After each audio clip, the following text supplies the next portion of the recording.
नवरात्रि में जैसे माताएं कहती हैं हम नवरात्रि में माता जी का व्रत रख रहे हैं, हम नवरात्रि में उपासना कर रहे हैं, हम नवरात्रि में माता की ज्योत खड़ी कर रहे हैं, हम नवरात्रि में माता का अनुष्ठान। बिल्कुल करो, अनुष्ठान करना जरूरी है। आप व्रत करती हो जरूर करो, आप साधना करती हो, आपके घर में जैसा होता है वैसा करो, आपके घर में जो होता है वो करो। पर साथ में नवरात्रि में यदि प्रेमवश नवरात्रि में अगर माँ जगतजननी जगदम्बा का अम्बा का दर्शन करने के लिए माता रानी के मंदिर तक जा रहे हो तो एक पुष्प की 9 पंखड़ियां जरूर लेकर जाओ या 9 पुष्प लेकर। और वो भी नहीं कर सकते, अपने घर में माँ जगत जननी को 9 चावल के दाने लाल चंदन में कर कर अर्पित करो। माँ को रिझाओ, देवी को रिझाओ। और शंकर की जितनी आराधना कर सकते हो, श्री शिवा नमस्तुभ्यं, श्री शिवाय नमस्तुभ्यं, श्री शिवाय नमस्तुभ्यं, श्री शिवाय नमस्तुभ्यं। हम शिव की आराधना जितनी कर सकते हो, दिल से जितनी आराधना कर सकते हो उतनी करो। भगवान शंकर को जितना रिझा सकते हो उतना रिझा। शंकर जी कह रहे हैं कि मैं नहीं जा पा रहा हूं, पर पार्वती तुम जाओगी मेरे ऊपर जल चढ़ाकर, तुम्हारे पितृ प्रसन्न मिलेंगे, तुम्हारे पितृ नाना प्रसन्न मिलेंगे, तुम क्यों चिंता करते? जाओ। अब पार्वती जी ने शिव जी का सुंदर जल चढ़ाकर अभिषेक किया, स्नान कराया, भगवान शंकर को शिवलिंग पर जल समर्पित करा और जल चढ़ाकर आज पार्वती जी पितृलोक में पहुंची अपने नाना जी के लिए। क्या देखती हैं? सुंदर स्वरूप है, इतना उमंग, इतना उत्साह, इतना त्योहार मेरे नाना जी के यहाँ कभी नहीं मना। जो शंकर भगवान को मैं जल चढ़ाकर आई तो आज पितृलोक में तो आतिशबाजी हो रही है, पितृलोक में तो नगाड़े बज रहे हैं, पितृलोक में तो सेनाइयां बज रही हैं, पितृलोक में मंगलाचार हो रहा है, पितृलोक में वाद्य यंत्रों का स्वर आनंदित कर रहा है, देवता आनंद पा रहे हैं, पुष्पों की वृष्टि कर रहे हैं। पितृलोक का बड़ा सुख। पार्वती जी को लगा कि इतना पितरों के लोक में तो मैंने कभी सुख देखा ही नहीं है, इतना पितरों का लोक में सुख है। बात क्या है? पितृलोक में जैसे ही गई अपने नाना जी के पास में, पितरों के पास में जाकर उनके गोदी में माँ पार्वती जी बैठकर पूछती हैं, नाना जी पहले आई पर पितृलोक में इतना सुख नहीं दिखा, पितृलोक में इतनी दुआ नहीं मिली, पितृलोक में इतना आशीर्वाद नहीं मिला, पितृलोक में इतना सुख नहीं मिला, ये आज कैसे प्राप्त हो रहा है? पितृलोक से पितृ नाना पार्वती से कहते हैं, देवाधिदेव महादेव पर चढ़ा हुआ जल जब हमें प्राप्त होता है, हम सारे पितृ आशीर्वाद प्रदान करना प्रारंभ कर देते हैं, वर देना चालू कर देते हैं, वर देना।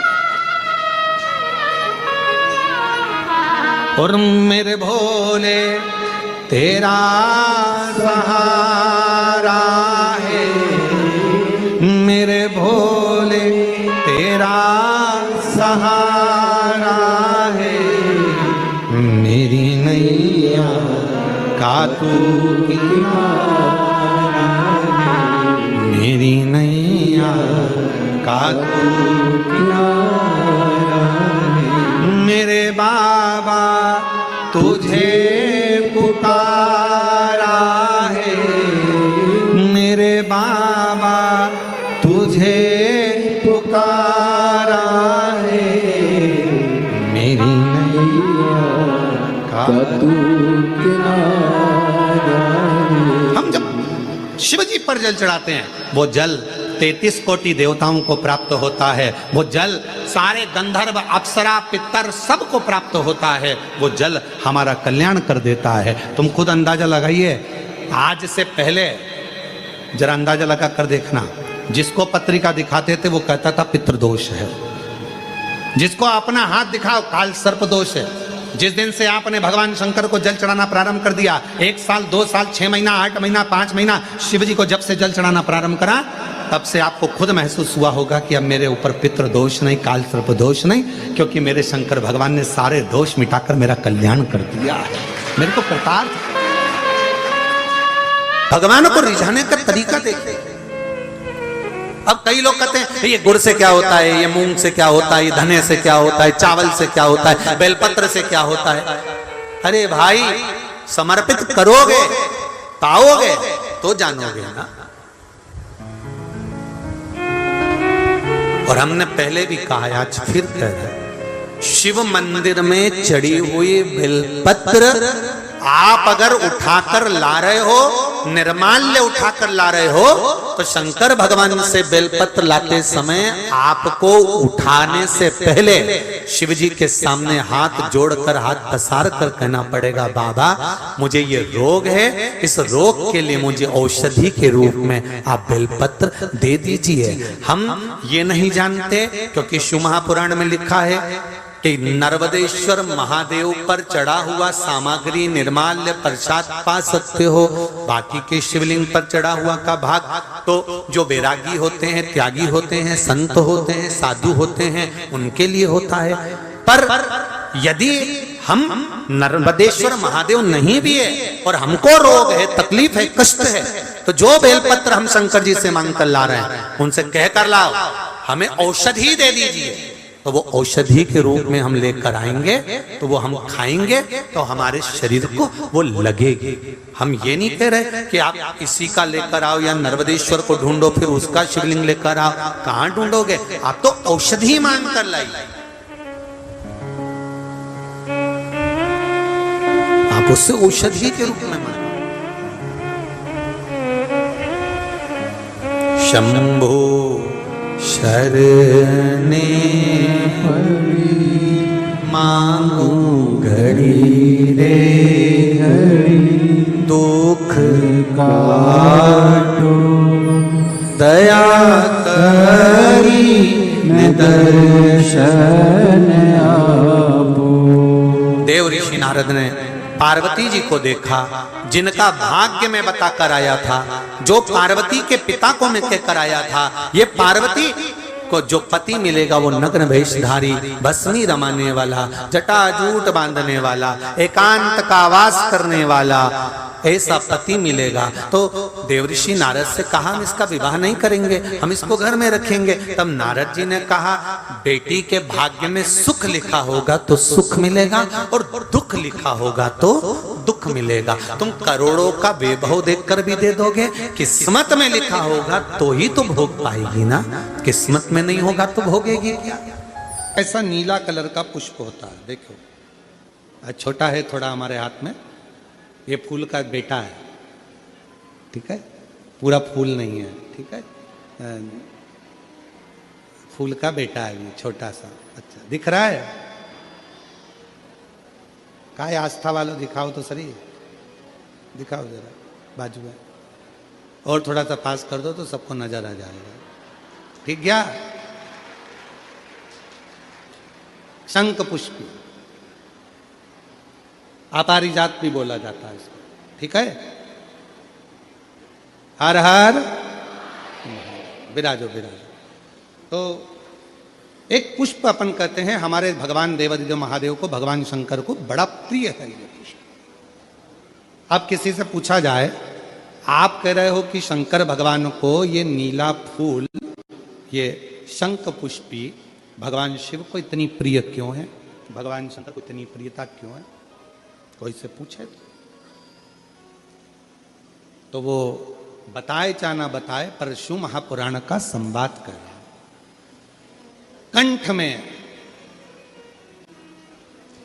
स्वयं मां जगत जननी ने 10 विद्या में से एक मां को याद किया, और मां तारा का एक स्वरूप मां सरस्वती के रूप में विराजमान हो गया। कंठ में रहने से विष की तपन के कारण, कंठ में रहने से विष की तपन के कारण उनका स्वरूप नीला पड़ गया।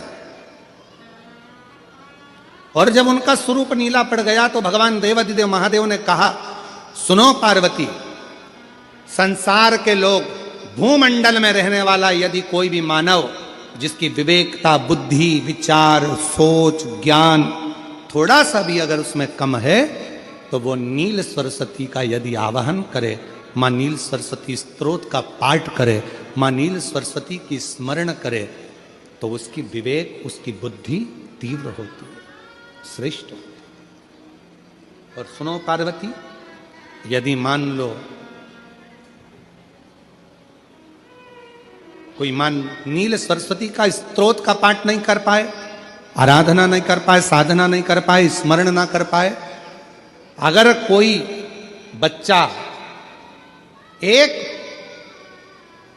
शंख पुष्पी पुष्प को समर्पित कर कर जलाधारी पर और एक लोटा जल यदि वो समर्पित करता है और उस जल का आचमन कोई बच्चा नित्य प्रति करता है, तो वो बच्चा धीरे धीरे विद्वत्ता धारण करता ही जाता है। जो याद करता है वो भूलता नहीं। ये मां नील सरस्वती की कथा है। दो सरस्वती का दर्शन आपको और हमको होता है, दो सरस्वती का स्मरण आप और हम करते हैं। एक सरस्वती जो स्वयं श्वेत वस्त्र धारण करी है, हंस पर बैठी हैं और बड़े आनंद के साथ में माँ सरस्वती का सुंदर स्वरूप है। पर एक सरस्वती ऐसी हैं जो नीला उनका स्वरूप है और नील सरस्वती के रूप में उनकी पूजन होती है। माँ नील सरस्वती। महाराज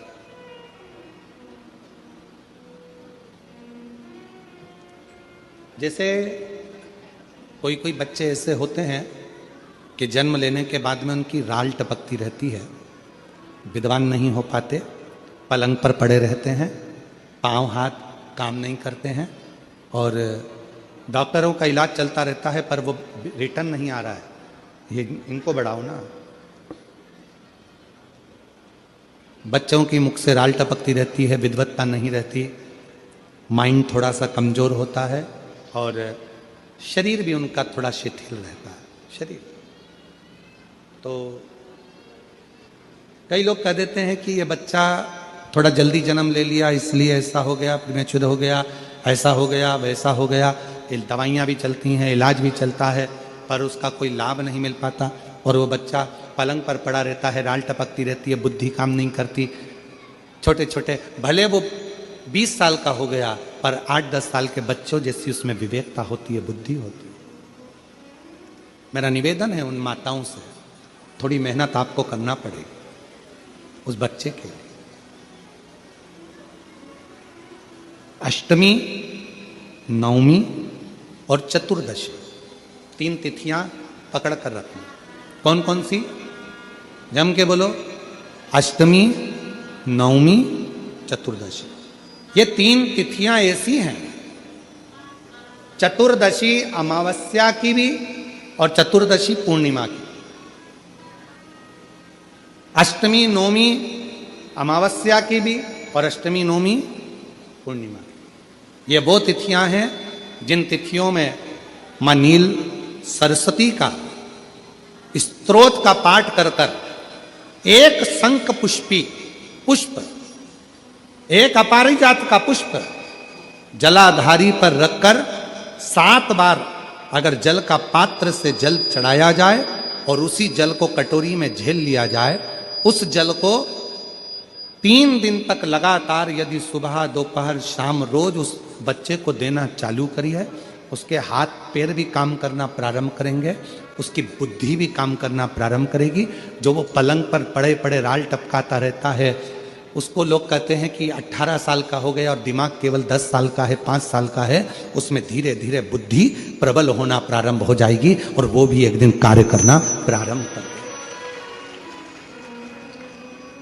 जिसको प्रीमेच्योर बच्चे भी कहते हैं। लोग कहते हैं ये बच्चा जल्दी हो गया था, ये बच्चा बीमार पड़ गया था, बचपन में इसको कोई इंजेक्शन ऐसा लग गया था, बचपन में ऐसा हो गया था, बचपन में वैसा हो गया था, गर्भाशय का जल उसके मुख में चले गया था, तो ये बच्चे की ऐसी गति हो रही है। उस बच्चे के लिए अगर आपके आसपास के क्षेत्र में भी कोई बच्चा ऐसा है तो उसको मां नील सरस्वती का स्मरण जरूर कराएं। और अगर आप लोगों के पास में मां नील सरस्वती का स्तोत्र का पाठ ना मिले तो प्रयास करिएगा, मोबाइल पर सर्च कर कर माँ नील सरस्वती का स्त्रोत भी निकाल सकते हो। बाजार में से गीता प्रेस गोरखपुर की किताब में भी ला सकते हो, पढ़ भी सकते हो, घर में उसका स्त्रोत का पाठ भी कर सकते हो। माँ नील सरस्वती स्त्रोत का स्मरण और बड़े भाव के साथ करें स्मरण।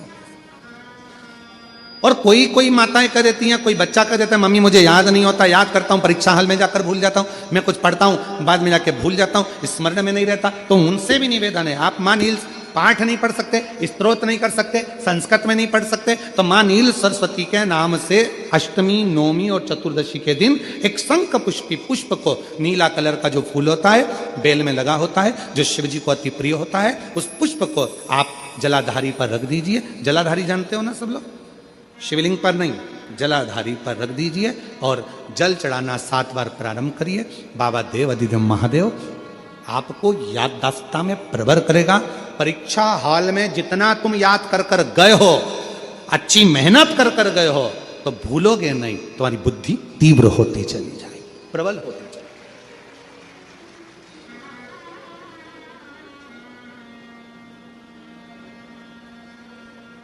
आजकल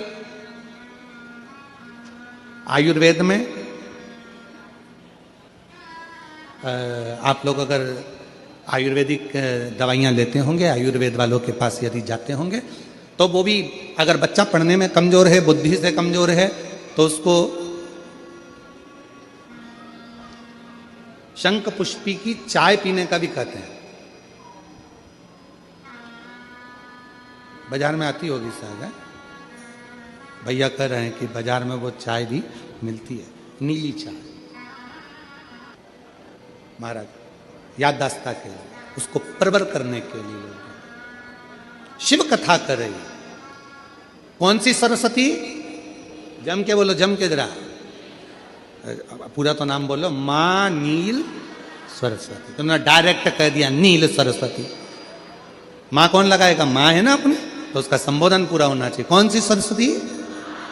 माँ नील सरस्वती का स्मरण सुख देगा, आनंद देगा। शिव महापुराण की कथा तो ये तक कहती है कि अगर जिंदगी में कोई नशा करने वाला व्यक्ति हो ना, जिसको बहुत दारू का नशा या चिलम का नशा या चरस का नशा या अन्य अन्य नशे, किसी को बहुत नशे ज़्यादा करता हो, और कोई नशे से युक्त अगर व्यक्ति है, बहुत नशेला व्यक्ति है, बहुत नशे में डूबने वाला अगर कोई व्यक्ति है, तो शिव महापुराण की कथा तो यहाँ तक कहती है कि बेल पत्र के बीच वाले पत्ते पर, बेल पत्र के अगर बीच वाले पत्ते पर गौ माता का घृत, गाय के दूध से बना हुआ घी अगर बीच वाले पत्ते पर लगाकर शंकर भगवान को समर्पित करा जाए, और वही पत्ते को उठाकर, उसी पत्ते को उठाकर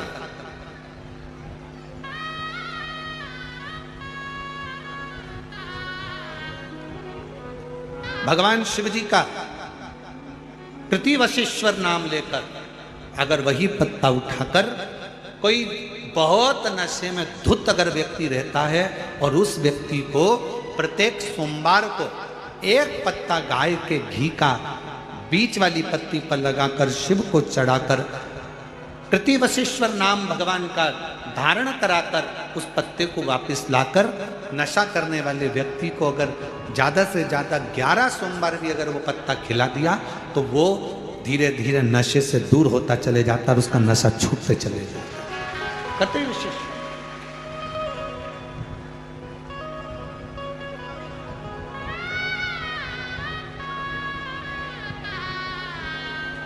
केवल एक सोमवार को चढ़ाया गया गाय के घी से बीच वाली पत्ती पर लगा हुआ एक पत्ता,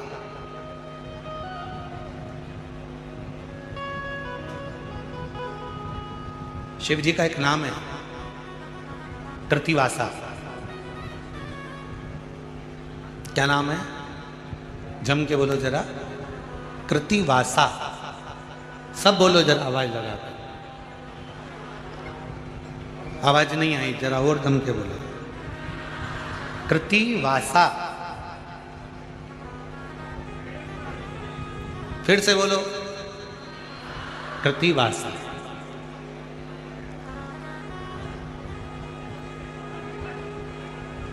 कब पड़ गया था भगवान शंकर का ये नाम? जब उन्होंने गजासुर का संहार करा था और गजासुर भगवान शिव को अपने उदर में रखा हुआ था और उस गजासुर के प्राणों को जब हरा गया था, तब गजासुर ने शंकर भगवान से एक अपना संग शिव के साथ रखने का वचन मांगा था। तो शिव जी का नाम कृतिवासा पड़ गया था, भगवान शंकर का नाम कृतिवासा पड़ा था, कृतिवासा। वापिस बोलिए, क्या नाम है? कृतिवासा। कभी आप लोग काशी जाएं तो विश्वनाथ मंदिर और महामृत्युंजय मंदिर, विश्वनाथ मंदिर और महामृत्युंजय मंदिर के बीच में कृतिवासेश्वर महादेव का मंदिर है। विश्वनाथ मंदिर और महामृत्युंजय मंदिर के बीच में कृतिवासेश्वर महादेव का मंदिर है, कृतिवासेश्वर।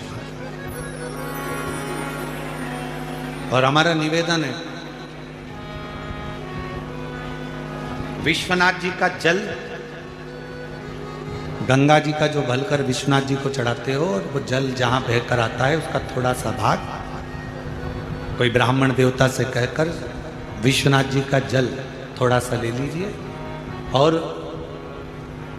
महामृत्युंजय मंदिर में जाइए और महामृत्युंजय मंदिर में चढ़ाया हुआ जल थोड़ा सा वहां का ले लीजिए और कृतिवासेश्वर मंदिर में पहुंचिए। दोनों मंदिर के बीच में कृतिवासेश्वर मंदिर है, वहां पहुंचकर वहां का थोड़ा सा जल ले लीजिए। जो दिन रात नशे में अगर डूबा भी रहता है और उसके पूरे घर के लोगों ने उसको नशा मुक्ति केंद्र छोड़ दिया, दवाइयाँ दे दी, उसके बाद भी उसका नशा अगर नहीं छूट रहा है तो पहले विश्वनाथ जी का जल, महामृत्युंजय बाबा के मंदिर का जल, फिर कृतिवासेश्वर महादेव का जल लेकर उसको तीनों जगह का जल एक डब्बी में भरकर उस व्यक्ति को थोड़ा थोड़ा 7 दिन तक कृतिवासेश्वर महादेव का नाम लेकर पिलाना चालू करो। उसको धीरे धीरे नशे से दूरी हटना प्रारंभ हो जाएगी, वो नशा करेगा ही नहीं, नशा करेगा ही नहीं। इतना प्रबल नाम है कृतिवासेश्वर महादेव। 5 स्थान पर लगाया गया चंदन व्यक्ति को बाधाओं से बचा लेता है, विपदाओं से बचा लेता है। जैसे पंचदेव का पूजन, शिव पंचायत का पूजन बाधाओं से बचा लेता है, विपदाओं से बचा लेता है। कई मंदिर ऐसे होते हैं जहाँ पर शिव पंचायत नहीं होती है, कई मंदिर ऐसे होते हैं जहाँ पर शिव पंचायत के देवता नहीं होते हैं। शिव पंचायत में सूर्य देव, भगवान नारायण, माँ जगत जननी, भगवान देवाधिदेव महादेव, स्वयं भगवान श्री गणेश जी महाराज, ये 5 देव शिव पंचायत के मूल देवता माने। पर कई मंदिर ऐसे हैं जहां पर शिव पंचायत में सूर्य देवता का मंदिर में मूर्ति नहीं है, या भगवान विष्णु की मूर्ति नहीं है, शंकर जी की मूर्ति के, तो यहाँ शिव पंचायतन का पूजन का स्मरण करते हुए वर्णन किया गया लिंग पुराण के अंदर कि शिवलिंग में 5 जगह ऐसी होती है जहां पर अगर चंदन का लेपन कर दिया जाता है तो विपदा, बांधा, तकलीफें, कष्ट दूर होता चला जाता है। 5 स्थान बताए, उसको समझिए।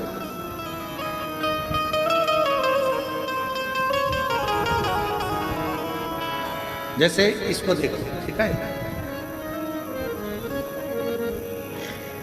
ये शिवलिंग को अपन मान लो, इसको जलाधारी मानो जहां से जल बहता, ठीक है। ये गोल भाग जलाधारी जिस पर शिवपिंडी रखिए, यहीं पर अपन गणेश जी, कार्तिकेय का स्थान, बीच में अशोक सुंदरी का स्थान मान लो। अब इसको समझिएगा। 5 स्थान बताए। पहला स्थान भगवान शंकर के पूरे शिवलिंग का मध्य भाग, ये पूरा जो शिवलिंग है शिव जी का, उस शिवलिंग का मध्य भाग प्रथम। द्वितीय है जहां पर गंगा का अविरल धारा निरंतर बह रही है। द्वितीय स्थान गंगा की धारा का मूल बिंदु शिखा, पहला, दूसरा। तृतीय स्थान उसी के सामने जो जलाधारी का पटका दिख रहा हो, दिखता है जलाधारी का सामने का हिस्सा, भीतर का हिस्सा नहीं, जिस पे रखा है वो हिस्सा नहीं, सामने जो दिख रहा है। 1, 2 और तृतीय स्थान मां अंबा जगदम्बा के कंठ भाग पर चंदन का लेप। महाराज 3 स्थान ये बताए। चौथा स्थान जहां से जल नीचे गिर रहा है, जल गिरने का जो स्थान छोटा सा एक भाग रहता है, जितनी जगह रहती है उसके मध्य भाग, चतुर्थ स्थान। और 5वें नंबर का जो भाग बताया गया वो अशोक सुंदरी का स्थान। ये 5 स्थान ऐसे हैं जहां चंदन का थोड़ी सी बिंदी भी अगर हम लगा देते हैं तो कैसी भी विषम परिस्थिति हो वो टल जाती है और बाबा की कृपा होना प्रारंभ। पंचदेव, शिव पंचायत के 5 देवताओं का स्मरण कर कर, सूर्य देव, नारायण, मां अंबा, जगदम्बा, दुर्गा भवानी, भगवान देव महादेव, भगवान श्री गणेश जी महाराज का स्मरण कर कर पंचदेव के नाम से लगाया। पंच नहीं अपने मंदिर में शिव पंचायत नहीं विराज रही है या शिव पंचायत है नहीं, अपने मंदिरों में शिव पंचायत की मूर्ति नहीं है, तो हम 5 स्थान पर लेपन कर सकते। और हम तो यहाँ तक कहेंगे अगर कोई स्त्री हो, पुरुष हो, बच्चा हो, बूढ़ा हो, जवान हो, किसी को भी शरीर का चर्म रोग अगर हो गया है, चर्म रोग से अगर वो ग्रसित हो गया है तो दुर्वा, जानते हो दुर्वा, सोमवार की अष्टमी के दिन यही 5 स्थान पर दुर्वा को समर्पित करें और वही दुर्वा वापिस लेकर आए और 5 दिन तक लगातार एक एक दुर्वा, जो स्थान बताए हैं, प्रथम स्थान की दुर्वा पहले, द्वितीय स्थान, तृतीय स्थान की तीसरे दिन, चौथे स्थान की चौथे दिन, 5वें स्थान की 5वें दिन उस दुर्वा का सेवन करे धीरे धीरे। ये अगर वो सोमवार की अष्टमी के दिन 5 दिवस तक लगातार उस दुर्वा का सेवन करे, डॉक्टर का इलाज अपनी जगह चलने दो, डॉक्टर को दिखाते रहो क्योंकि वो भी शिव का रूप है, पर साथ में अगर वो दुर्वा का प्रयोग करना प्रारंभ करे तो अगर चमड़ी सफेद भी पड़ जाती है या चर्म रोग कैसा भी हो जाता है, धीरे धीरे ठीक होना प्रारंभ हो जाता है। शिव पंचायत में रोग की मुक्ति के लिए, चर्म रोग की मुक्ति के लिए स्वयं भास्कर भगवान देवाधिदेव महादेव के स्वरूप आनंदमय सुखमय सूर्य देवता की भी उपासना करी। शिव के साथ